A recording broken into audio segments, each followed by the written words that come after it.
I decided, in high school that I decided I wanted to do music ed. Actually, I was music performance at the time. I wanted to. I sang a lot and played French horn. And my father joined the Army, military bandsman. My mom was a professional pianist and organist, and both of them still are church musicians today. And so I've always grown up with music. I've been doing music for forever, and so I just figured that would probably be the safest bet for something that I knew I would be successful with. So I took an education class the second semester of my sophomore year, and ended up deciding, oh my goodness, this is actually really awesome, and completely changed my focus in college. And I ended up actually graduating with a degree in education and one in performance. I started teaching, started with substitute teaching in Hillsborough County. I did that for just a couple months and very quickly landed my way into a music job. Taught middle school orchestra for the end of one school year, and then immediately the next year was teaching high school band. I did that for 4 years. Kind of wandered around for a little bit, for about a year, trying to find something that I really liked. And as I said, my wife works here at USF, and one day she was just kind of looking on USF job listings and said, hey, there's a marching band job open, you should at least put in your application for it. And I did, and they loved me, and I thought it was great, and I ended up here, and I love the people I work with, and now that we're in this beautiful building, it's really great.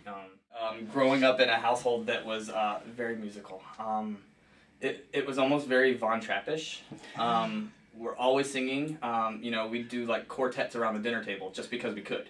My sister's an alto, my mom's a soprano, my dad's a bass, and I sing kind of baritone tenorish. And we would, just randomly, someone would start singing something, the next thing you know, we're all jumping in, doing stuff. Yeah, it was, there was always music in the house. Cool. I mean, the first thing you see when you walk into my parents' house is a grand piano in the living room. I mean, it's like, there's music everywhere.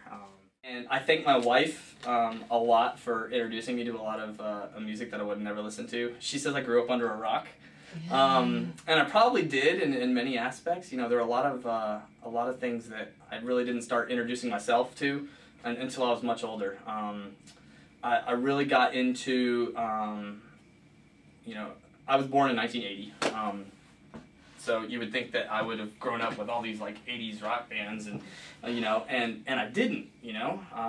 When I was teaching, I had a student one day was playing. It was after school, and he had just blasting on some computer speakers or whatever. He'd plugged them into his iPod, and they had hanging out in the band room after school, waiting for marching band practice to start. And he started playing Guns N' Roses' "Sweet Child of Mine," and I thought, that's a really cool song, and I didn't know anything about it.